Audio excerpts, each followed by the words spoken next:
I want to switch gears and talk about some of the stuff you've done outside of the wrestling business. I know that you're very involved with different charity organizations and have done things to help out in your community. What have been some of the things that you've been able to be involved with over the years? Uh, I can't believe it's been almost 10 years since I've done it, but back in 2016, I actually worked with the National Inclusion Project that was founded by Clay Aiken. It's based out of Research Triangle Park in North Carolina near like Raleigh, Durham. Their mission is to make sure children with disabilities like autism, Down syndrome, Asperger's, things like that, that they don't get excluded and they're actually included with all events in their communities. Um, Unfortunately, the event that they did every spring, they went under. I was fortunate enough to do it in 2016. One of my friends, who's a local news anchor here in the Raleigh Durham area, she did it in 2012 when she nominated me because she thought I'd be a good fit for it. I was the second youngest person to do it the year I did it. But I did the local version of Dancing with the Stars called Dancing Like the Stars to raise money for the National Inclusion Project for special needs kids. So they like, when they did it, they would get, you know, well-known news anchors from local television stations. They've had college football players. I was the first person in the show's history from the professional wrestling industry to do the show. And then the only other person from pro wrestling that did it besides me was Roosevelt Conyers, formerly known as Victor Andrews. I did it in 2016. He did it in 2017, but they pair you up like they do on the TV show, and you basically rehearse for 2 to 3 hours a day whenever you can go, and you learn a routine. It's one routine. It's not like the TV show, but you go up there and you perform a dance routine, and you raise money for those special needs kids with this inclusion project and their mission and all that. But for every dollar you get, it's not about who dances the best, it's about who raises the most money. So every dollar you got was one vote. Whoever got the most money won. Hmm, it's a pretty unique I didn't concept. I didn't win. No, it was a lot of fun. It was good cardio too. I actually dropped like 50 something pounds on that show in a 3 month time span, rehearsing and burning my energy up in rehearsal. I mean, I was tired as all get out, but it was worth it because of the kids. Yeah. Well, I'm sure to see the kids smiling and to be entertained and happy and you're being there for them. I mean, that had to have meant a lot to them. Oh yeah, and then the year I did it, they actually had a 9-year-old little boy with Down syndrome do it, and he was the last one to go on. It was amazing. Like they did the theme I did when I did it was movies from like the 80s and 90s.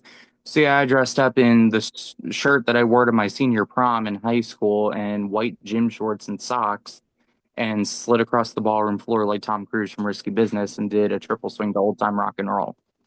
That's so cool. But it was Yeah. fun. It was very rewarding. I didn't win, but I consider myself a winner in my eyes because I got up there and had the guts to do it.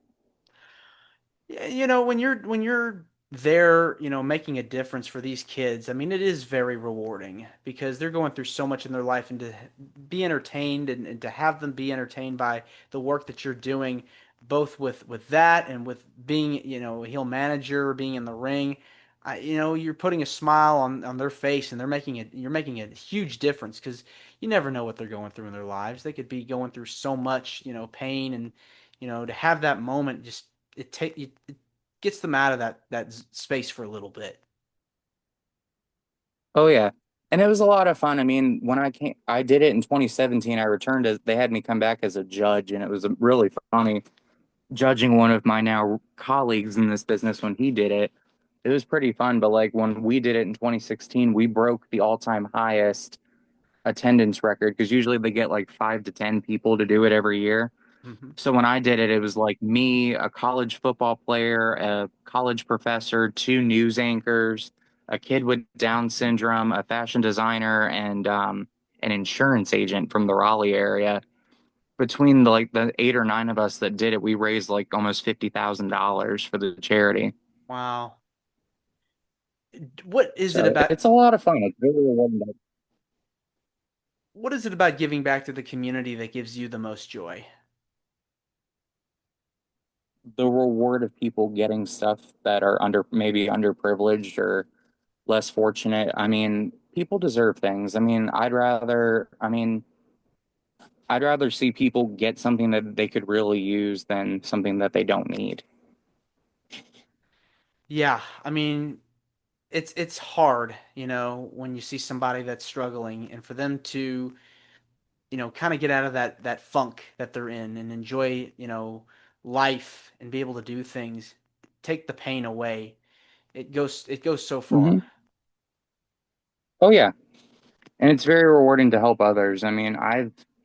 Shoot, I still talk to people that are involved with the National Inclusion Project in Raleigh, but they do a lot of stuff in the community overall. They may not do Dancing Like the Stars anymore, but they still do other events and still do fundraising actively.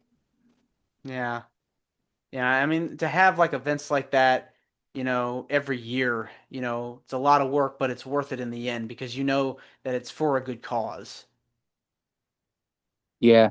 Well, COVID, they probably would still be doing it if it wasn't for COVID-19, honestly. The last time they did it was in 2019, and then they cut it and it went belly up, and it was unfortunate because that was their big, huge fundraiser for like the whole year for the Mm, organization. wow. So yeah. Definitely seems like a lot of fun to do, It's good exercise and Okay. it's for a good cause. So the fact that you were involved with that, I mean, it's so cool, You were able to do all that, be a part of something that was very special, and for a special reason. Well, it's like when I got the call for it, I was like, what? I'm not a star by any means. Yeah, I do ring crew I wasn't even training to be in the wrestling business yet. I was just doing ring crew and paying my dues. And they're like, oh, well, one of your friends that works for ABC in Raleigh nominated you. I'm like, what's it for? And they're like, special needs kids. I'm like, all right, sign me up. I'll do it. Why not?